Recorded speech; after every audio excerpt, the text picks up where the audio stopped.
Thank you. Yeah. And then right above it is the date she died. Right above it is the date she died. It says,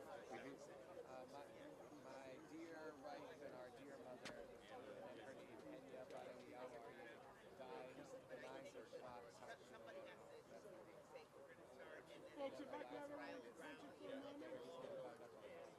Folks, if I can have Oh, and everyone's above that attention. it says Konik Bar. And the periods are below on that We'd like inscription. everyone to take a moment. It shouldn't be periods. It should be like that. That is correct. I mean, it doesn't really matter. Also, as you look through, some don't have the chichiks at all. Like, it doesn't need it. Right? See, there it's periods. Right? So I guess the custom at certain times is to put period. Nowadays we do like that. Interesting. Thank you very much.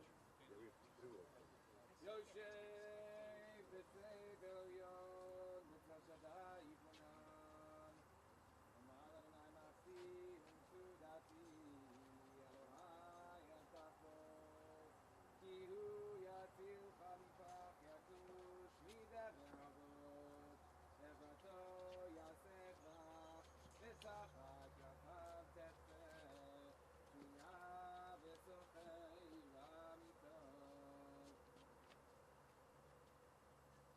Lo tira mipachad ayla mechetz yauf yomam Midever ba'ofer yahaloch Miketev yashut tzorayim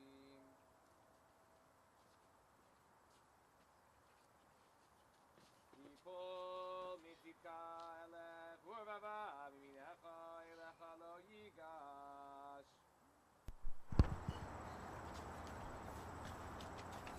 Rak beinecha tabit v'shilumad v'shayim tireh Ki ata Adonai machzi az yom samta me'onecha Lo tunei lecha ra v'nega lo yikra b'alecha Ki malachav yitzavelach lishmorcha b'chol derachecha Al kapayim yisauncha pentigo pavin raglecha Hashacha bafeten tidroch tirmos kefir v'tanin Ki vi chashak b'afaltehu atakvehu ki yada Hashemi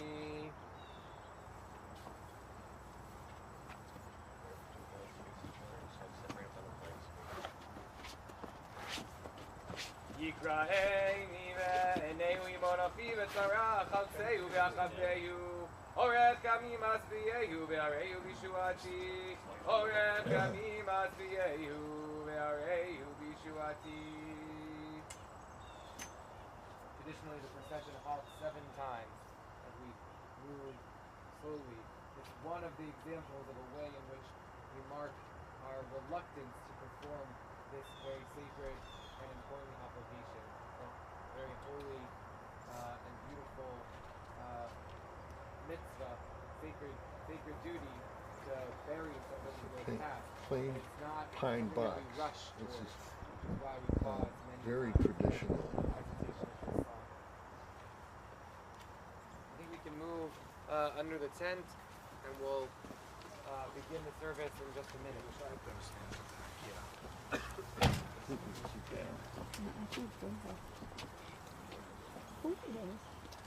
What? I don't know.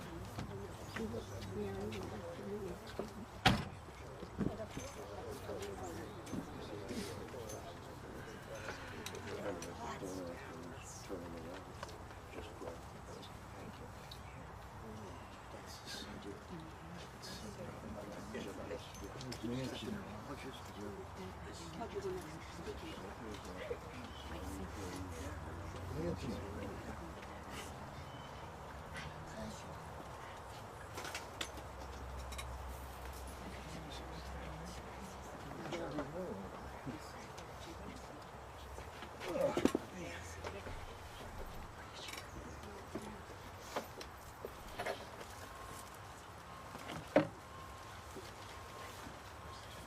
See that stone there, sorry.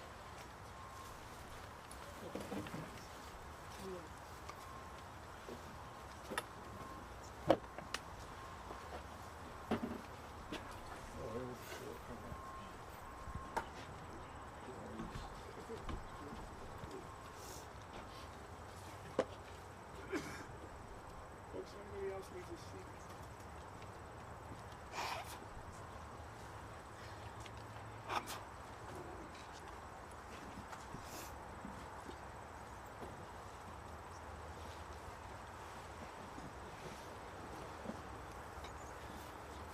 The Jewish tradition understands that mourning is really complicated, and it doesn't happen in a linear way. Sometimes you can go days or weeks without tearing up, and then spend 3 days in tears the whole time. Sometimes you don't think about it, and then when something happens and you reach for the phone to call to tell Dad about it, and it'll strike you. Sometimes around holidays, it feels really, really hard. But the Jewish tradition understands that one way to deal with the challenge that grief presents in its unpredictableness is to find ways to make grief concrete, to express our grief through physical rituals that help us to say what we find hard to express in words. The ritual that we're about to do, the ritual of tearing the ribbon, is one such example of a way that the tradition allows us to express through an action something that is hard to say. How can you share what it means to lose a parent?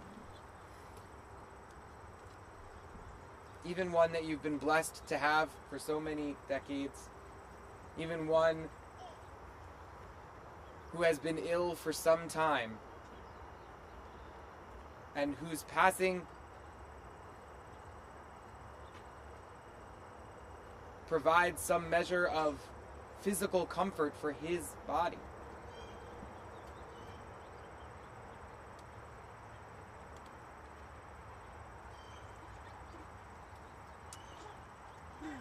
It's impossible to express in words. When we tear the ribbon, we acknowledge that the fabric of existence itself is torn with a death. That the world is never the same again. That there's no stitching a ribbon back together. Once torn, it is torn. And we live in a torn world.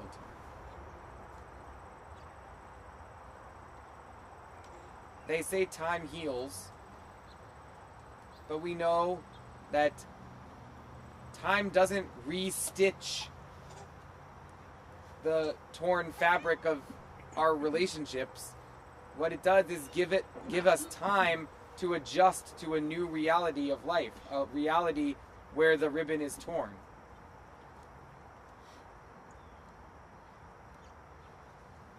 So I'm going to ask those who have been issued a ribbon to repeat after me the words of the blessing. Baruch atah Adonai Eloheinu melech haolam Dayan ha'emet. Praised are you, Adonai our God, who rules the universe, who is the judge of truth. And you can rip from the bottom up. Adonai Natan, Adonai Lakach. Yehi Shem Adonai Mevorach. Adonai has given and Adonai has taken. Praise be the name of Adonai. In the words of Ecclesiastes, a season is set for everything, a time for every experience under heaven, a time for dancing and a time for wailing, a time for birthing and a time for dying, a time for speaking and a time for silence, a time for seeking and a time for losing. Time of mourning is filled with many emotions and memories, both bitter and sweet. We begin our service with the recitation of psalms and prayers, thus linking Clifford M. Tepper's life with the 3,000-year-old tradition of the people Israel and with the eternity of God. Mizmor LeDavid. Adonai roi lo echsar. Vino tesheyar bitzeni al mei menuchodin aleini. Nafshi yeshovev yancheni b'maglei tzedek l'man shemo. Gam ki elech v'geitz al mavet lo ira ra ki ata imadi. Shivtecha umishantecha heima yinachamuni. Taroch lefanai shulchan neged tzorai. Vishan tav Hashem en roshi kosi revaya. Ach tov v'chesed yirtifuni kol yemei chayai. V'shavti beveit Adonai leorech yamim. After Psalm 23. You lead, I'll follow, and lack nothing. Cushion my falls. Softly I'll land in verdant fields, in calm water. Soothe my soul. Immerse me in justice and truth and in you. Leaning on you, I have no fear. I tread lightly through valleys and shadows and nightmares and terror of doomsday and death. Your bounty sustains me. I drink my fill. My thirst is quenched.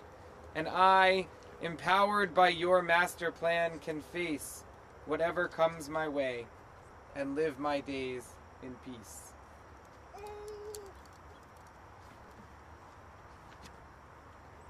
This is my prayer to you, my God. Let not my spirit wither and shrivel in its thirst for you and lose the dew with which you sprinkled it when I was young.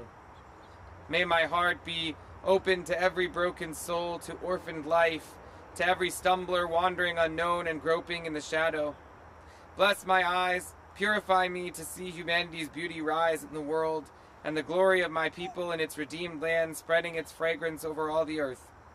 Deepen and broaden my senses to absorb a fresh, green, flowering world, to take from it the secret of blossoming in silence. Grant strength to yield fine fruits, quintessence of my life, steeped in my very being, without expectation of reward. And when my time comes, let me slip into the night, demanding nothing, God, of humanity or of you. Death has taken Dr. Clifford M. Tepper, Chaim Gedalia ben Shlomo ben Zion Vehenya. He is mourned by our entire community. And by Cynthia, his wife of 72 years, who joins us today virtually, as her declining health means that she cannot make it in person. Cynthia, I know you wish you could be here. And I know your children wish you could be here. And I know the community wishes you could be here. But you are here with us in our hearts and in our collective consciousness. We do this ceremony, this mitzvah of burial, with you, with us. In addition to Cynthia, he is mourned by his children, Stuart and Deborah, Nancy, Henry and Jane, and Audrey, and by his 6 grandchildren, Clinton and Katie, Sam, Annie, Jonathan, Kate, and Miles, and by his 2 great-grandchildren, Boone and Ferris. He is also mourned by cousins Susan and Eric, and by many, many other family members, friends, former patients, and colleagues.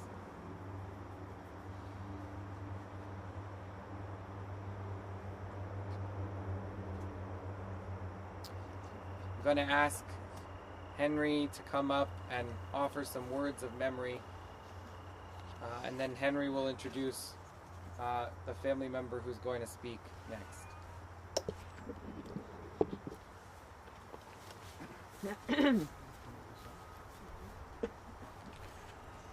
Good morning.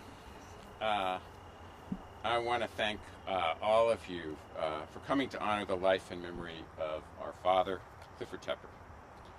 And we want to also express our love to our mother, Cynthia, hi Mom, who is not well enough to be with us here today. The depth of her sorrow in losing her husband of 72 years, we'll probably say 72 years a lot of times, it's a long time to be married, was deep, and I hope that everyone is thinking of her. Thank you also to Rabbi Spitzer for so graciously reaching out to our family, for leading the service today, and for your eloquent words. My father's passing is obviously a profoundly sad event, and this is a difficult moment for all of us. But I also think it's a moment to celebrate and even revel in the life of a man who lived with energy, intelligence, humor, purpose, and productivity for 100 years, for more than a century. Clifford was born in 1922, which was 4 years after the end of World War I. He lived through the Roaring '20s, the Great Depression, World War II, Vietnam, the Civil Rights Movement, September 11th, and the digital age, and beyond. It's really hard to get one's mind around a life that encompassed these events and this much transformational change. We can mourn our father's passing, but wow, that was some life. And you can't help but celebrate it. We were able to honor Clifford on his 100th birthday last October with an event at Union. Some of you were here, which was really great. And the president of the college, David Harris, gave him a Distinguished Alumni Award. And then my sisters organized a party for him in Bethesda, and at those gatherings I read a brief narrative of my father's life.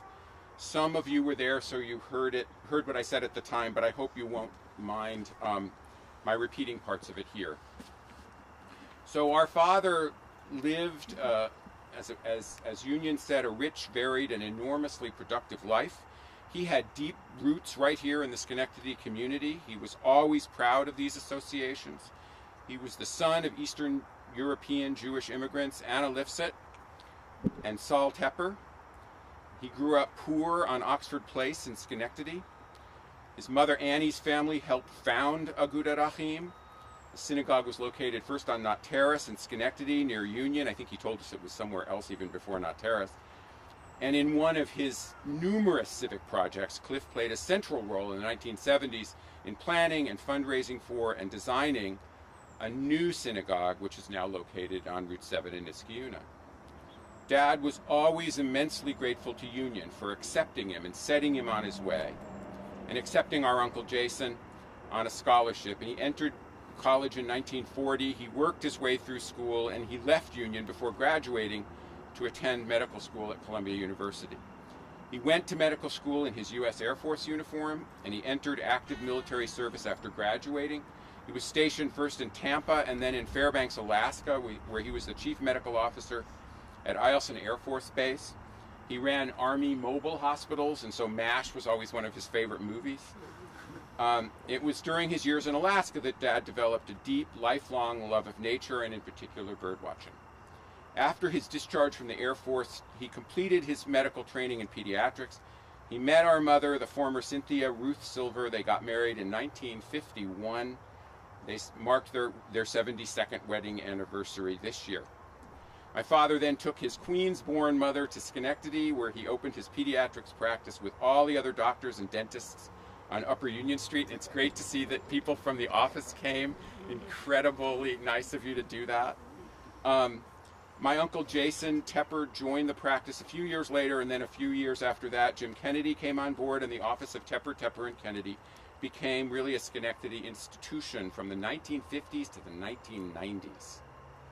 Dad and Uncle Jason became board certified in allergy and immunology in addition to pediatrics, and their practice specialized in pediatric allergy. Clifford and Jason were also professors of pediatrics, allergy, and immunology at the Albany Medical College. He and my mother first lived on Dean Street across from Central Park in Schenectady, where Susan still lives. And then they moved to Niskayuna behind Bellevue Hospital. They sent their 4 children, Stuart, Nancy, Audrey, and me, to the Schenectady and then the Niskayuna Public Schools. And then they welcomed 6 grandchildren, Clinton, Sam, Kate, Miles, Annie, Jonathan, and 2 great-grandchildren who are making their debut today, Boone and Ferris. I love seeing the core elements of Cliff's identity and his influence so present in his grandchildren, from his restless energy to his commitment to social and political reform, to his love of the outdoors, to his really ravenous intellectual curiosity. Dad got up every morning at 5 a.m. to swim, exercise, study, read, and to try to wake up everyone else in the house.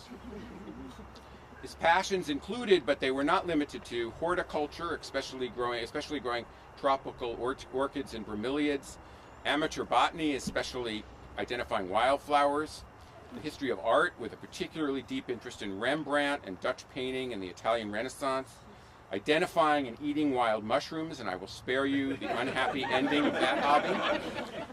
The Thelmuses might want to say something,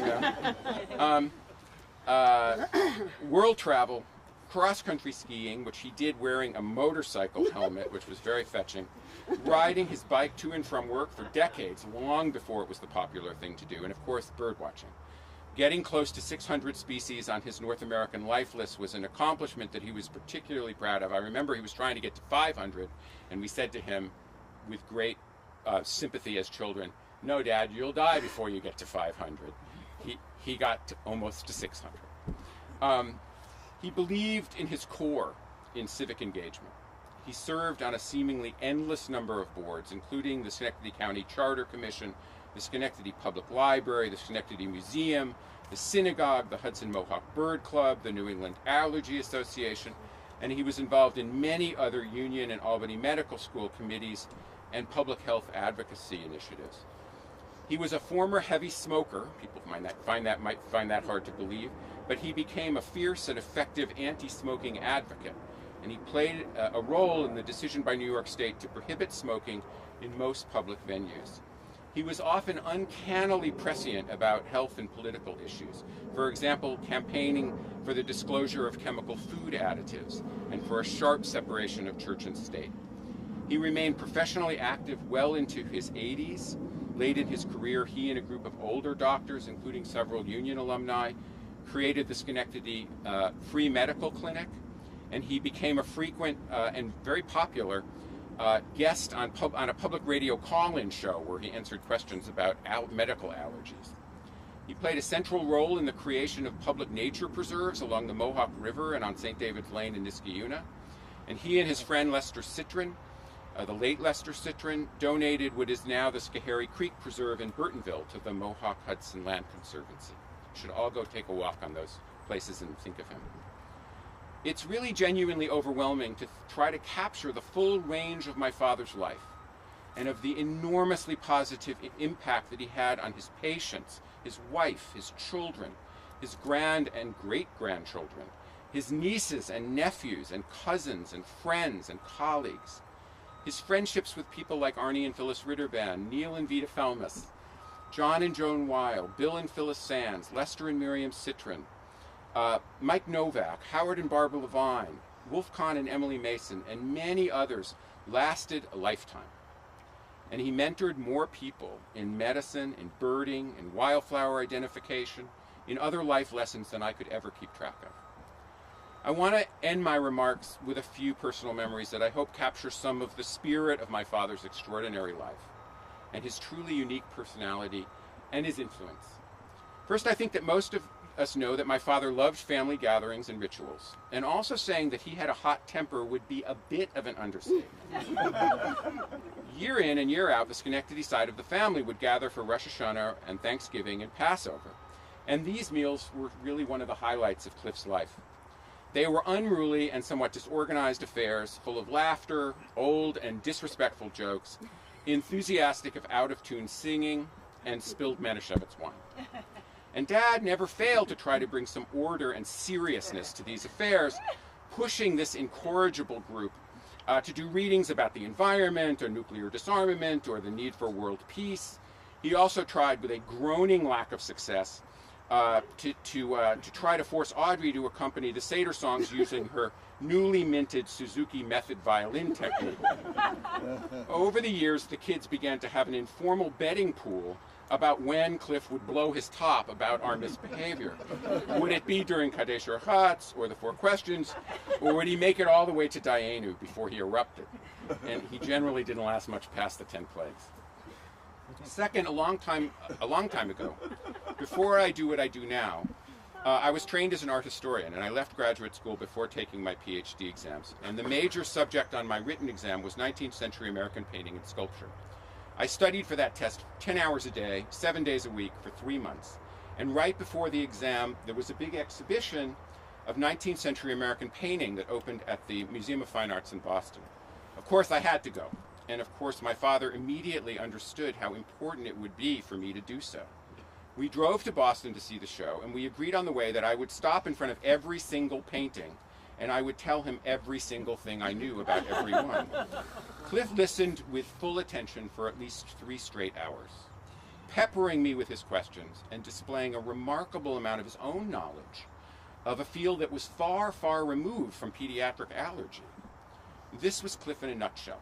Of course, I passed my exam, and Cliff's respect for and deep respect of both me and the subject embodies everything that I know and love about him. And I may have my dates wrong, but I think that the next day, Cliff was then perfectly game to stand for 5 hours in the freezing cold on top of a parking structure in downtown Boston to try unsuccessfully to catch a glimpse of a very rare Arctic gyrfalcon. Lastly, a characteristic that most of us know about my father is that he didn't exactly sit still. He was the embodiment of a type A personality. He had tremendous energy. He was endlessly active. He really didn't believe that anyone, especially his children, should sleep when he was awake. But this didn't mean that he didn't relax. It just means that his idea of relaxation might exhaust most people. And I have an indelible image of my father at his happiest. This was at Monomoy National Wildlife Refuge off the elbow of Cape Cod. A Boston whaler dropped us off on the beach at Monomoy, and we would spend the afternoon going shorebird watching, which was perhaps Cliff's all-time favorite activity. He would inevitably be dressed in baggy painter jeans with giant pockets into which he stuffed at least 2 bird field guides.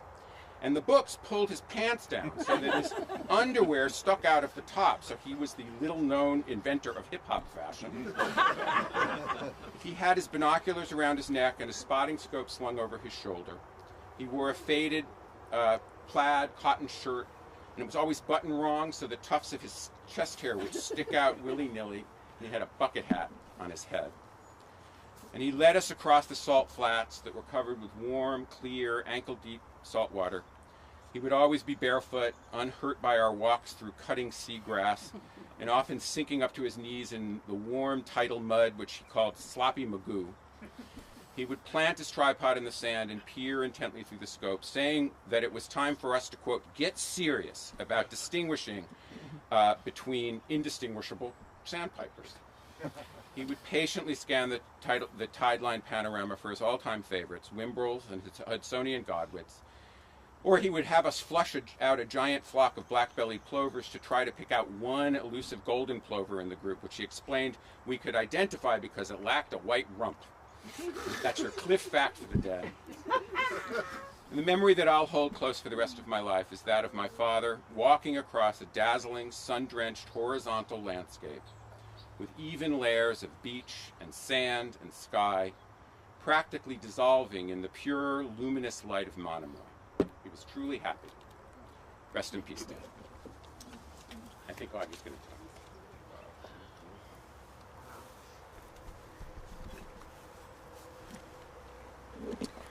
tell me. Hank pretty much, can you hear me? Not so much. You have to speak loud. That's not that's just for the live stream. It's not actually... Oh, okay.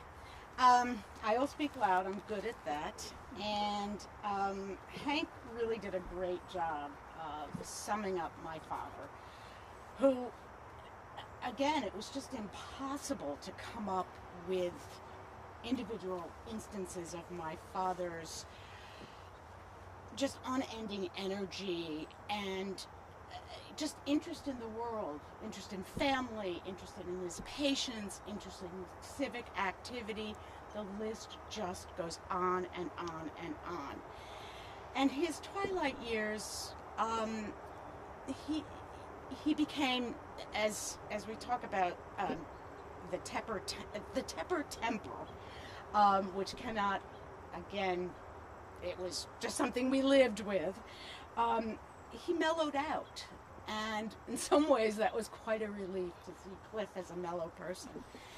And he had kind of a steady decline, but in last October for his 100th birthday, we all gathered as a family, and he was pretty with it and knew, and everyone said, "Oh, congratulations, what does it feel like to be 100? And he said, I'm pretty old, that's really old. And so he even recognized that he was old. And it was his time. My parents live in Chevy Chase, Maryland now, which is about 10 minutes from where I live in Bethesda, and I have cared for them kind of endlessly since they moved down here, to move to Bethesda. But that was really an honor. Tough, but an honor. And I'll tell you at the end, his passing was a blessing. But his memory will live on and on and on. And that's very special. I thought I'd lighten the mood a little bit and tell some Cliff stories that kind of stick out of many, many stories of this quirky but wonderful man. I'm the baby in the family, and the baby of every family has stories to tell. And I'm going to reflect several of these stories, which are very intertwined with my dad's life and with our family's life. So Hank mentioned field guides. Cliff never went anywhere without a collection of field guides, and he always had binoculars around his neck. And that was the present of choice for new members of the family. I hope, I don't remember if everybody got one, but a pair of binoculars. You were going to bird watch whether you like it or not. And sometimes we use those at rock concerts, probably more often, but, the binoculars played a very a significant role in our life, and the lost pair of binoculars particularly, because they were often misplaced. So Hank mentioned the blue jeans that my father wore, that my mother, hi Mom, actually had custom made for him with these large pockets in the back. He was not into fashion. Who cares about fashion? Just as long as he had pants that accommodated his interests. And I learned a lot from those field guides, be it birding, and just one memory was going to, I think, Rensselaer or Troy and something like that, in a field full of snow, freezing cold, trying to see a snowy owl. And I was like a teenager. I don't even know how old I was, and I was so cold. And there was a snowy owl, and it made all the difference in the world to actually see that after I was slightly tortured. And art. Art was just a part of my life, and I wouldn't be here today. I have an undergraduate degree in fine arts and a master's degree in architecture, and that sort of sense in design and art, really formed what I am today. And I had a tremendous amount of encouragement and support from both of my parents in that regard. And my father took lots of art lessons, and I want to thank Chris Woodward as one of his art teachers here. And few are aware that as my father aged, he didn't lose his artistic abilities, which is, I think, fascinating. And he took at least 3 virtual art classes every week throughout the pandemic, and literally within maybe a month of his passing. And I want to thank Jody Resnikow, who sat through so many art lessons with my father, and sometimes my father would fall asleep and we'd be like, "Dad, wake up, you've got an art lesson." But Jody was unbelievably patient with my dad, and he did some great drawings, and then he kind of his drawings, he would draw something representational kind of at the end, and then he would do these crazy doodles with triangles and squares, and every newspaper that we had, the New York Times, was always filled with these little doodles. But it kept him busy and it kept him happy, and that was his passion. So some other sort of, I forgot about the bird guides and the Tepper tradition of leaving things on the roof of cars. So my father would get into the car and he would put his field guide on the top of the car, and he'd put a full cup of coffee in a travel mug. And I have a particular love of percussion, and that was reflected in my father driving down a dangerous roadway, and the thump, followed by thump of these objects crashing off the roof. And there was very little opportunity to retrieve these important things in his life. Hank, wasn't there one instance where you watched like a tractor trailer just destroy a bird guide? So there was, where there was a lot of replacement of bird guides, but he did have his life list, and hopefully that was separate from the bird guides, because that was very, very important to him.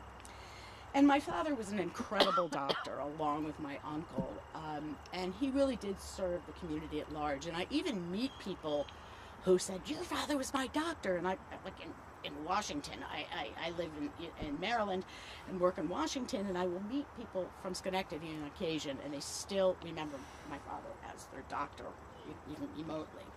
But I want to tell a funny story that sometimes he didn't get all the details of his 4 kids straight, and he got our names mixed up all the time, including calling us Sandy. Sandy was his poodle. So, and my mother, Cynthia, she kind of held the family together. She was really the glue that bound us all. And she, he was, he took care of everybody's kids, but his own kids, I don't think he ever changed a diaper, but he was always around. And so if he wasn't doing domestic chores with his kids, he was dragging us out, as everyone said, at the crack of dawn. And I'm the youngest, and so I was the one who still would, walk in the woods when everybody else was an angry teenager. And I don't know whether I got more than everybody else, but I, to this day, can walk in the woods, see a flower, and say, "Oh, that's golden ragwort." And I'm like, "How do I know that?" And it's because at age 8, when my brain was still a sponge, my father taught me that, and it's just stuck with me into adulthood. And people were like, "Oh, you know so much about plants," and I'm like, "Not really, but I do know more than the average person. Thank you very much, Cliff." Getting back to his medical care and not getting some of the details wrong, I once had a sort of abdominal distress and sharp pains in my side, and I think my father thought that I had appendicitis. So he took me to the emergency room. I'm not sure where my mother was at the time. And I'm lying on the stretcher, kind of in agony, and the ER doctor comes up and asks my father, "What is the youngster's name?" And he answers, "Nancy." And I still, when somebody calls Nancy, I still turn around, because I was called Nancy so often growing up. And here I am in absolute agony going, "Audrey!" And then the ER doc asked my name, and my father asked my age, and my father said, "She's 11." And I'm in absolute agony. 14! I was 14 years old. And then the ER doctor asked, "Has she had this type of abdominal distress before?" And my father says, "Yes, I think she's had several episodes." I was like, "No, I've never had this before." To make a long story short, I did not have appendicitis, and the symptoms abated. I don't know what I had. And also, we had a family policy, which I think was very wise, that my Uncle Jason took care of the kids in my family, and my father took care of my cousins, so that there was some separation, and I think Jason may have gotten the details a little straighter because he was not quite as connected to his kids, to the kids in my family. So the number of stories that I can tell, I'm just scraping the surface of my father as just an incredibly, the word Renaissance man comes to mind, and just a source of intellectual interest and his love of nature and all of these things that he did pass to future generations. I think he taught. How many people went birding with my father? Look around, and there are a lot of hands up in this thing. And birding has become very trendy, but my father was always ahead of the curve. And I remember we couldn't have junk food because he was very interested in nutrition, and he never allowed my mother to buy real junk food. So we just went to Laura Seftel's house, Laura's right here, and ate all of the forbidden foods in our house. And we also went to Laura's and Vicki Ritterband's to watch television because my father limited television. Go read a book. And he used to put us, his form of punishment was a TV ban, so that we couldn't watch television. And he would come home as we got older and were left alone, and he would feel the top of the television set to see if it was warm and whether we had violated his rules, which of course we had. So just in conclusion, Cliff was a force. He was quirky, he was funny, and again, the Tepper tantrum came a little too often, and we just learned how to cope with that. Not very easily, but and Cliff had really, really close friends. His brother Jason was, a true friend, and he was just devastated at the loss of his brother.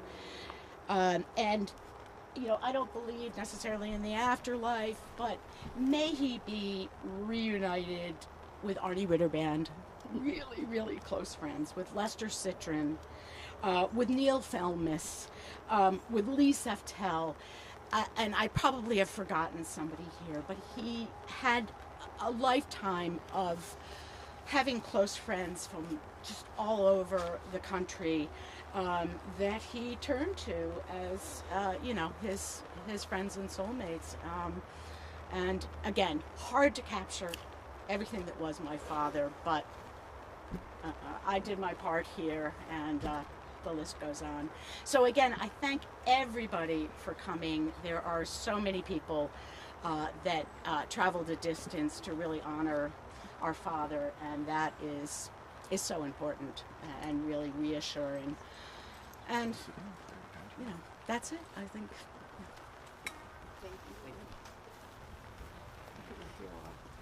Oh, jeez.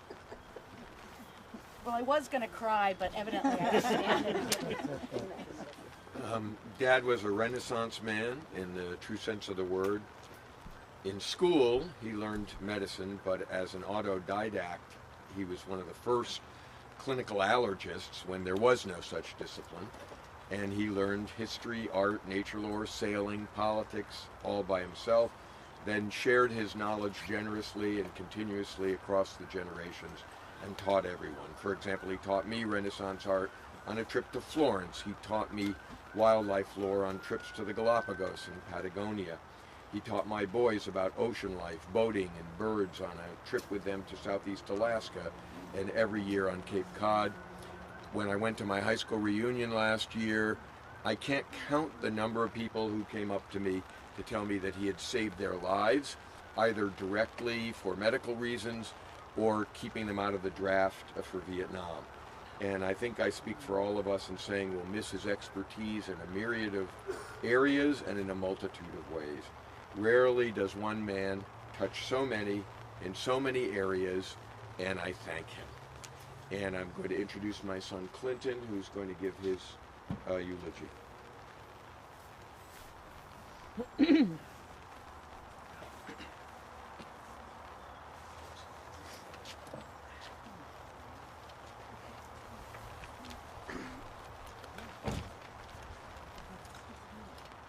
On an icy winter morning, Grandpa exclaimed, "Wake up, Clinton." A snowy owl was just spotted at Schenectady Central Park. This was the beginning of my Cornell College essay, and obviously they appreciated his efforts. In my office hangs a picture of a snowy owl, and while I do not know if it was the particular owl we saw that day, it was drawn by Grandpa, and it brings me back to that experience. It captures his love of birding, drawing, and his kindness and love towards his grandchildren and family. When I was born, Grandpa and Grandma rushed to Seattle to help out my parents. Now with 2 kids of our own, I appreciate their help significantly more than I probably did at the time. Every year growing up, we would see Grandpa twice. Over the summer, in Capo Cado, as he called it, and in Schenectady. While I enjoyed the trips to Schenectady, despite not being allowed to eat pepperoni pizza, it was Cape Cod where he left the most lasting impression. I distinctively remember traipsing with him knee-deep in sloppy magoo in the inlet of the Cockle Cove Beach, him showing off the egrets. The skipper taught my brother and I to sail. Despite crashing into rocks, running aground on sandbars, and being tipped out of the boat many, many times, it was only years later that the Sunny was damaged beyond repair. I loved sailing with him. I still love sailing, and it makes me think of him. While I was at Cornell, I remember a conversation with him about my decision to major in physics. He voiced his approval as long as I was not going to be working on weapons. His stories of working toward peace and his commitment, I've tried to live my life by that. He was a part of Boone's life. That's incredible. I am so thankful that Boone got a chance to meet my grandpa, his great-grandpa, and he got a chance to meet Boone. That was a happy grandpa. We'll always love him and miss him. I'll always love him and miss him.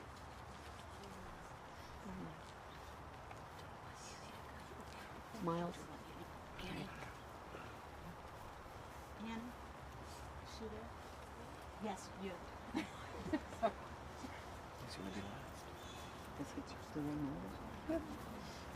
Hi everybody, I'm Annie, one of his grandchildren.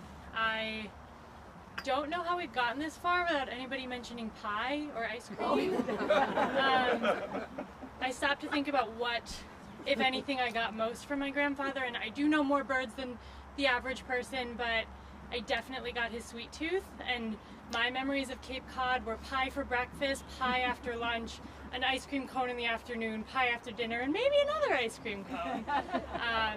And I think that as his, I spent the most time with him as he kind of mellowed in his later years, and was always just amazed by his constant curiosity.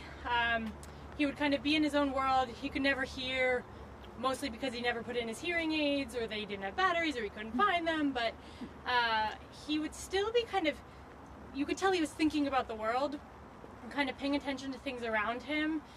He was always counting different things, just kind of, you could ask him how many ceiling tiles and he could come up with the answer pretty quickly, because that's how he entertained himself. He would make up these little games.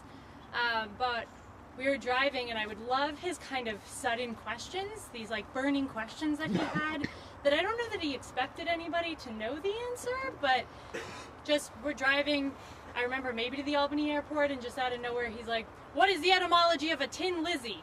Like, I don't know. Or like, what's the difference between a mammoth and a mastodon? Like, that's a great question. I don't know. And maybe I should look it up when I leave here today, and we can all learn a little bit more. When we were in, I remember a pilgrimage when they would go to Sarasota every year, and we'd go to Nokomis Grove, this ice cream place that had excellent citrus soft serve, which was quite a destination and required a long drive just to get there. Says a lot about the Teppers, I think. And he's quiet, and finally he goes, "Where are we going?" And Cynthia's like, "For ice cream." And he goes, "In Transylvania?" Like, those are the bits and pieces of him that always made me laugh, always made me smile, and all the other things everybody else has said here today. So thank you for coming to honor him. We all loved him very much, and I know he left a big mark on so many people. So thank you. Is there anybody else after? One more. One more. Yeah, mine.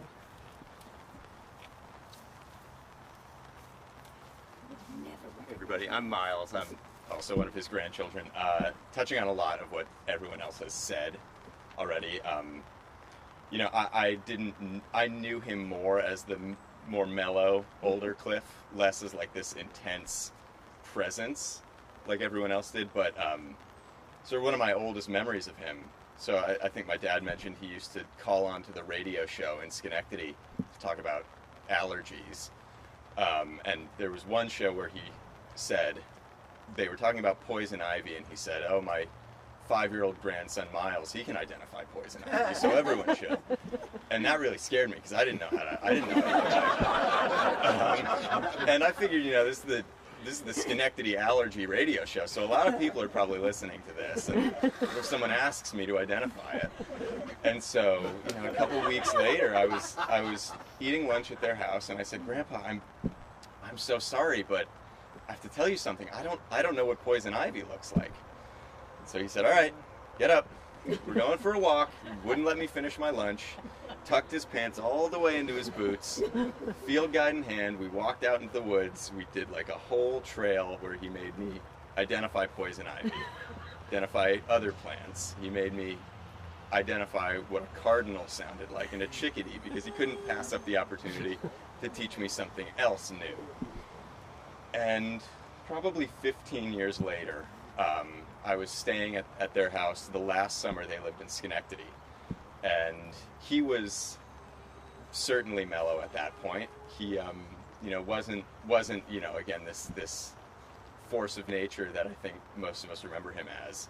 But he still, you know, like Annie was saying, I still got a lot of questions out of nowhere that summer. He would be sitting, he would reach over to me at the breakfast table and say, Miles, or Jonathan, depending on what name he thought of for me.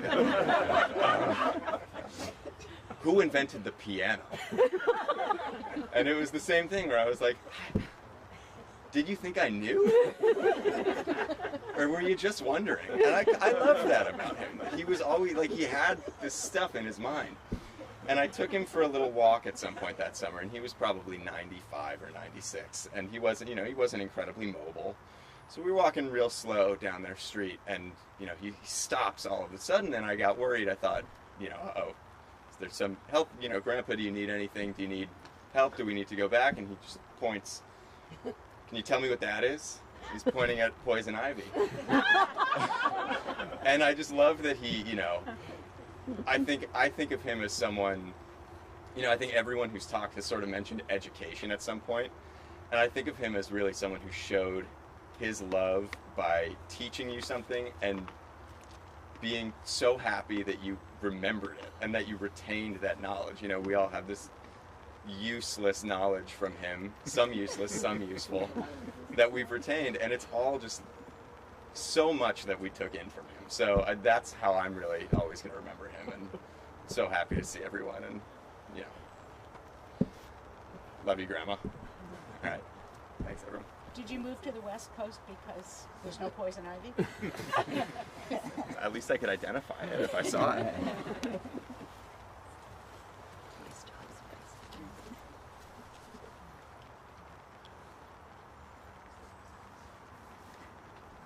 Well, thank you for sharing such beautiful and touching memories.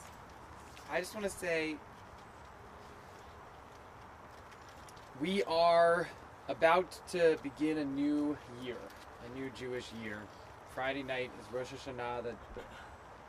Rosh Hashanah is this Friday night, the Jewish New Year. And the theme of the Jewish New Year is, how do you live a meaningful life?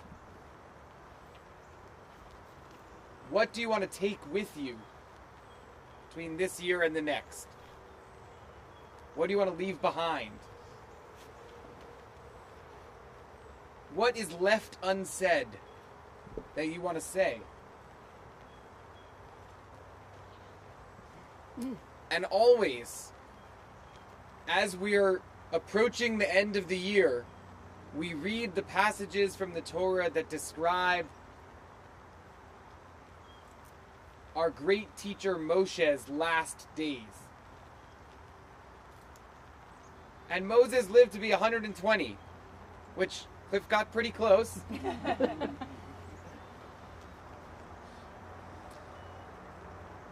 And the Torah says that Moshe died with his vigor undimmed.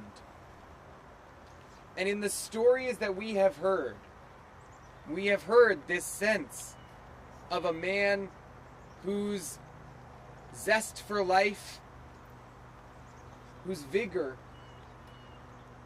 lasted for his whole being. And when we ask ourselves, how can we live a meaningful life? What do we want to take with us into the new year? How do we see ourselves in our ancestors? And bring their memory into our day-to-day existence so that our lives are made more meaningful by their lives? Well, this Rosh Hashanah I'll be thinking of Dr. Tepper. And the way that he made his life meaningful.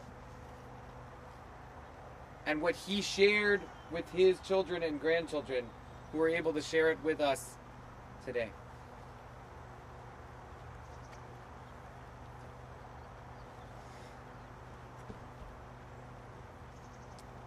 Yehi Zichro Baruch. May his memory bring us and inspire us to bring blessing to others.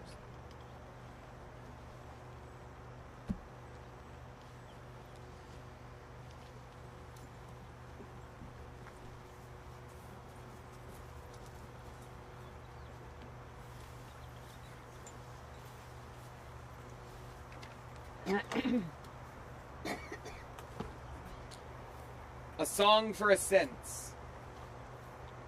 I lift my eyes to the mountains. From where will my help come? My help comes from Adonai, maker of heaven and earth. Adonai will not let your foot give way. Your guardian will not slumber. The guardian of Israel neither slumbers nor sleeps. Adonai is your protection, a guardian at your right hand. By day the sun will not strike you, nor the moon by night. Adonai will guard you from all harm and guard your life. Adonai guards your going and coming, now and forever. Al Mikomo Yavo V'Shalom. May Cliff go unto God in peace.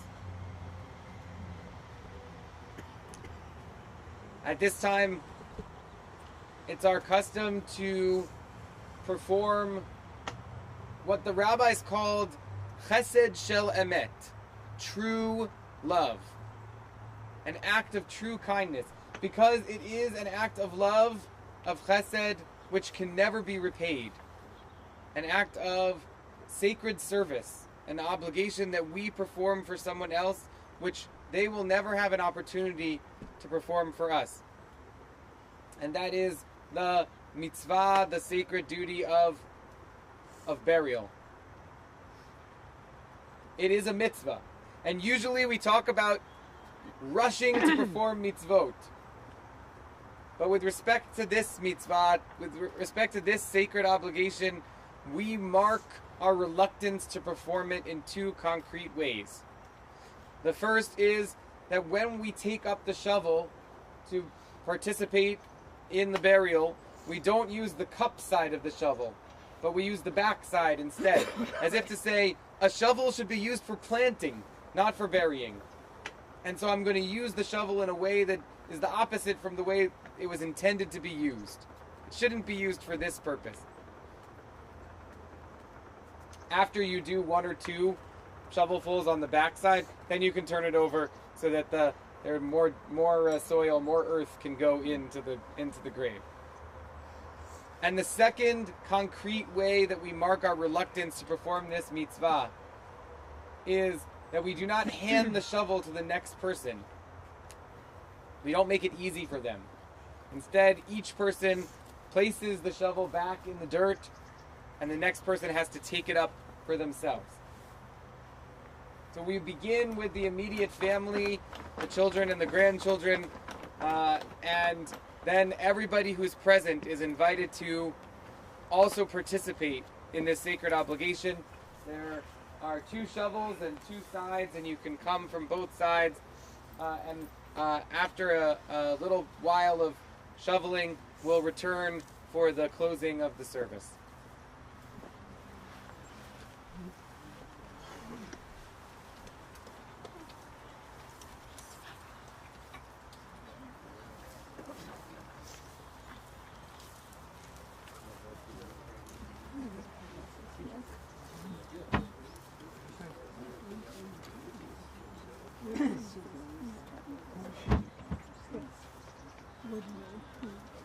She's never seen the custom.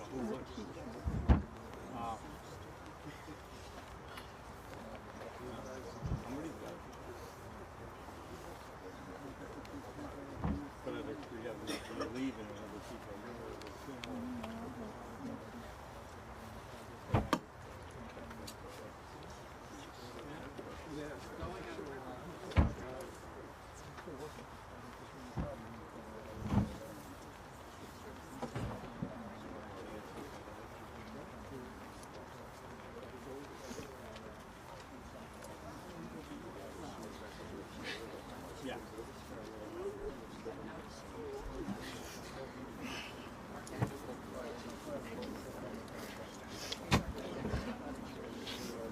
Nancy. I didn't say hi. Be well, kid. He would have been 101 in October. It looks so familiar. Oh my God. Oh my God. We were just saying a little while ago with the family story. Remember Sputnik? Oh yeah. There was something else I remember. Oh God. So much fun. So where do you live? How did you know? Audrey. Yeah, right. You were the best. Oh, that's fine. Audrey, Great memories. oh, I know. Thank you. Jonathan, you want to meet these or? You heard of the Vincent from back when we used to go to Cape Cod every year? Maybe. Well, I'm So where do you live now? Cliff and my dad were. Sorry, I'm wearing heels, which is, I had shoes that were flatter, and I only packed 1 shoe. So I'm like, no, she called yesterday, and I think she wasn't able to come, but he took a lot of art classes. It was fancy. Did you really? That's what interesting. Yeah. Oh my God. They both made it tonight. And your folks came to their 90th birthday party. And I'm very artistic. You know, usually when you're a kid wants to go to art school, parents are like, oh, you and they never, my parents always supported me. And then I went into architecture, so You could say hi on the living, sort of. or you could come to our house. Thank Let me you. just ask you if you can say hi. She would live. My mother would. Oh, odd. Well, keep that. Maybe you'll give me your emails. She's going to have a memorial service for George in Washington at some point or other after the High Holy. She said she wanted to go down to the mountain. That is so cool. You'll have to read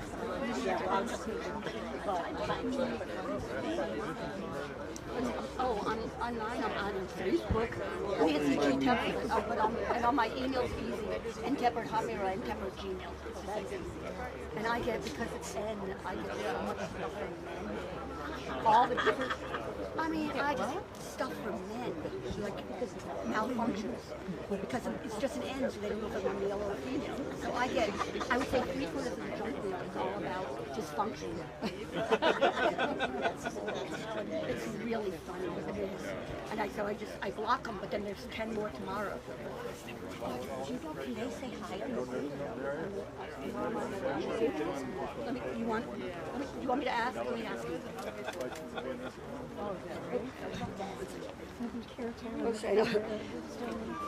Can some friends say hi to my mother? If you want, yeah. You want to try, and if it doesn't work, it doesn't work. Okay, I would like to do that. Okay, he'll tell you how. Just sit there and just talk. You got it on? Oh, that's enough. Thank you. Cynthia, I am flowing with memories of the great times we all had together, especially at the Cape year after year, and how important you and Clifford were to our lives, Barbara, mine, and the kids, of course. And of course, the kids didn't call him Clifford, they called him Dr. Chuchi, if you'll recall. And those were great times. You be well. We're thinking of you. Dr. Chuchi. We're always in the area. Oh, yeah.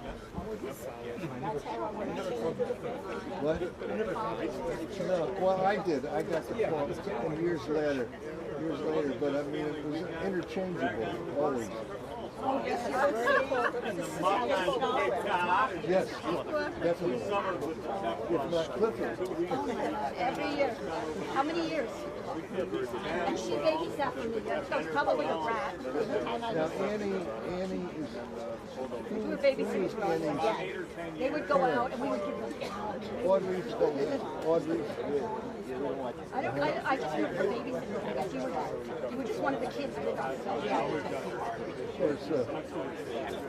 And Audrey is 6 years old. And she didn't tell the story. Jane spent a lot of time in Schenectady over the years, and their son Miles was the same. Come on, Nance, let's go. Audrey said, my grandson Noah. Dad, Audrey is my wedding. I'm getting married. I don't even know. Well, anyway, I'll go throw a little. I didn't know the one about the thing in the hospital. Yeah, he always. I don't think he called me Audrey. I think he called her Nance. And we tried to get it to him and call him Jason, but that didn't do anything. It didn't do anything. No. You don't know?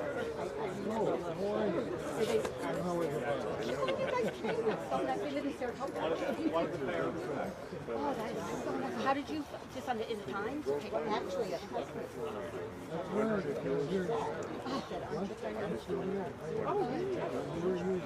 Sheila, these are the children of lifetime friends of my father's pediatrician. And they live in Saratoga, but they read about it in the Gazette. And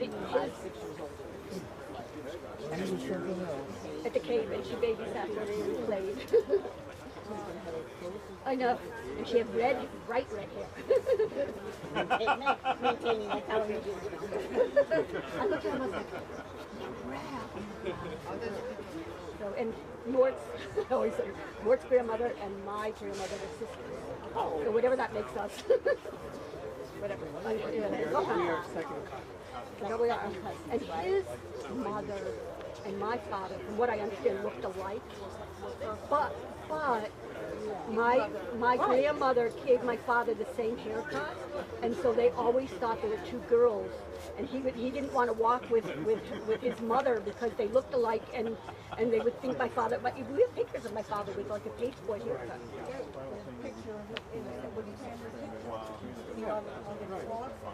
Yeah, he was a baby. He was probably the youngest. And that's why Jason went to med school. Whatever church does, I have to do, because he had already gotten a master's in history and English, and he's going to teach.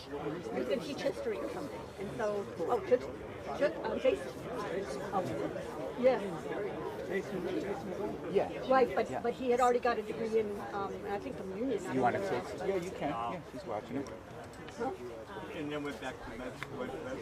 Supposedly, I guess. Cynthia, this is Carolyn Jones-Assini, and I'm representing my great love and admiration for Dr. Tepper. I'm also representing the Medical Society. I'm president of the Medical Society this year, and we're a very good contingent here today of physicians that are recognizing that component of his life.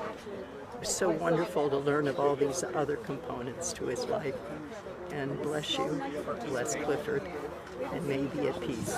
Thank you.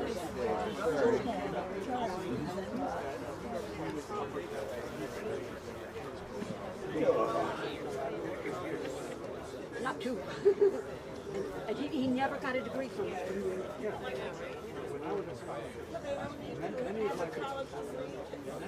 Now they do. Oh. That generation. No.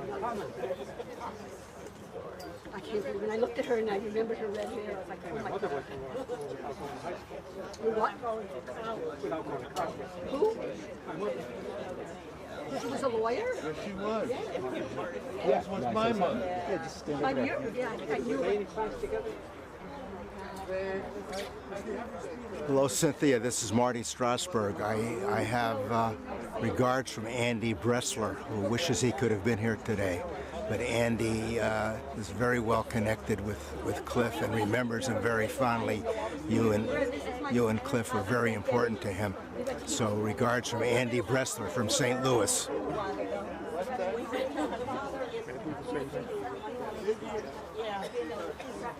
Need to crouch down a little. Steve Rockwell here, Cynthia, representing all the Rockwell family and wishing blessings on the Teppers and wishing you well.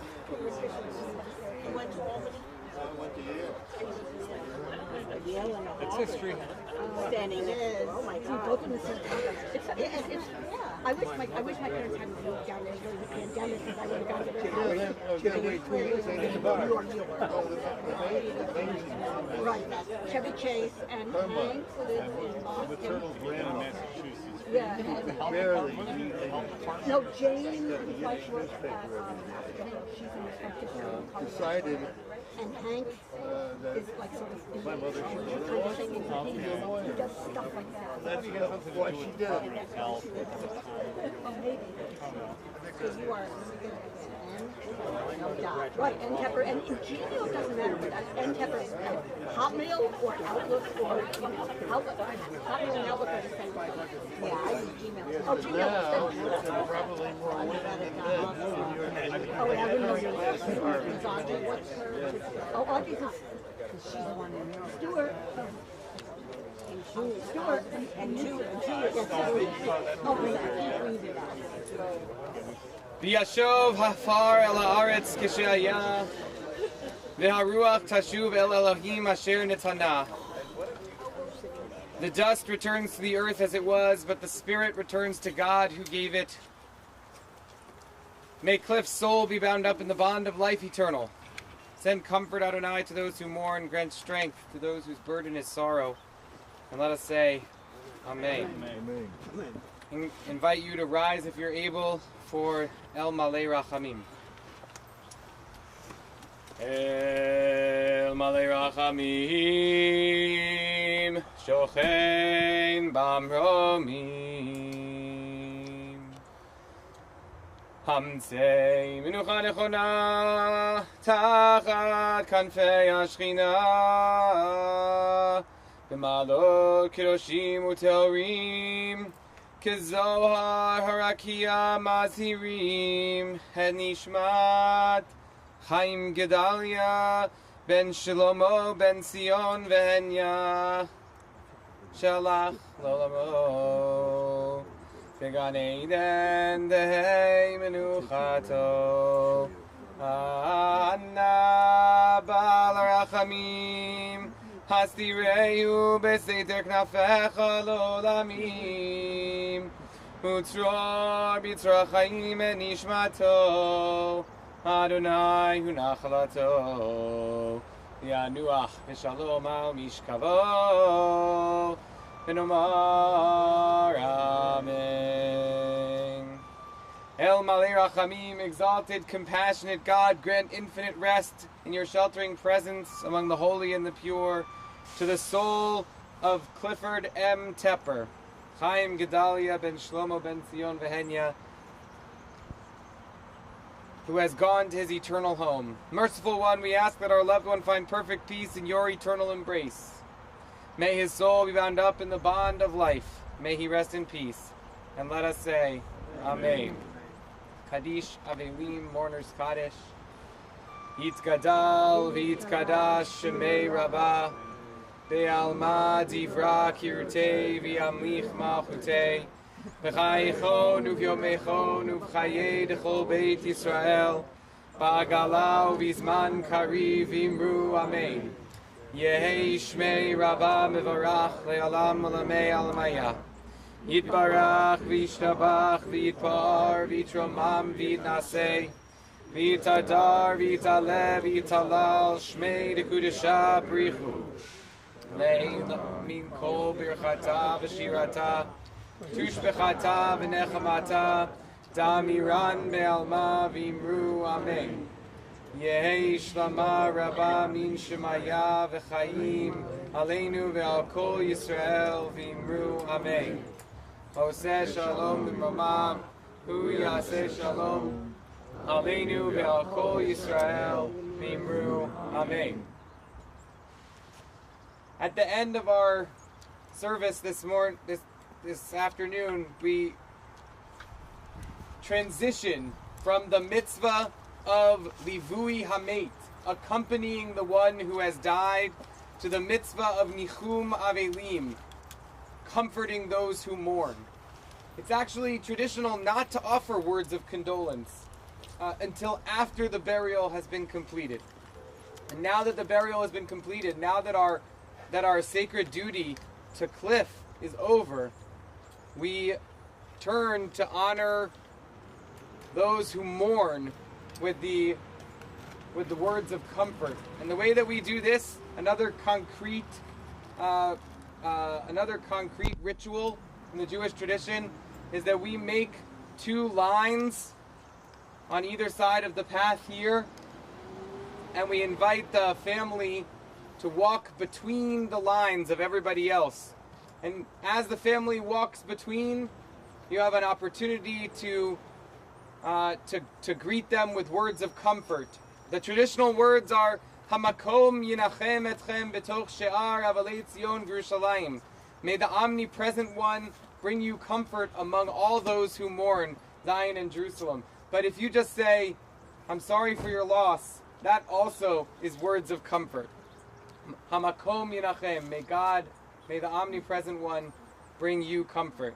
I'd just like to give one logistical piece of information, which is that everybody is invited to the home of Susan, which is 1787 Central Parkway, immediately following this service, for a Shiva meal and an opportunity to share and be together and to share memories. And anybody who didn't speak, or people who did speak but want to say more at the funeral, are invited to share memories at that gathering.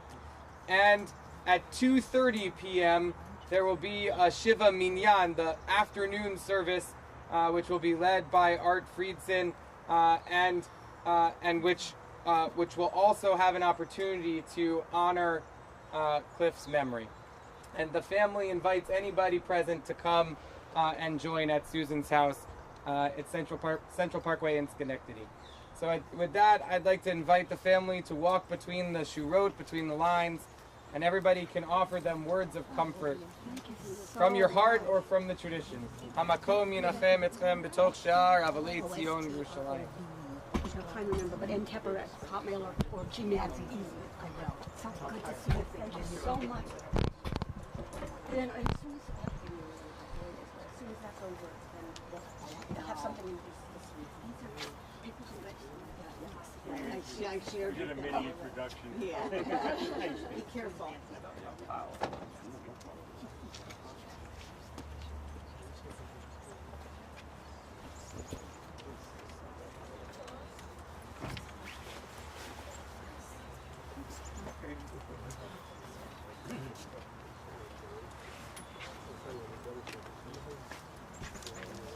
Thank you.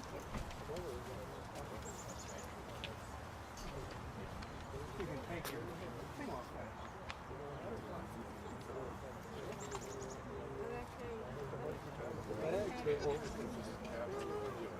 Oh, it's Slide over the whole thing. so when you're not using it, Run them through the umbrella. Exactly.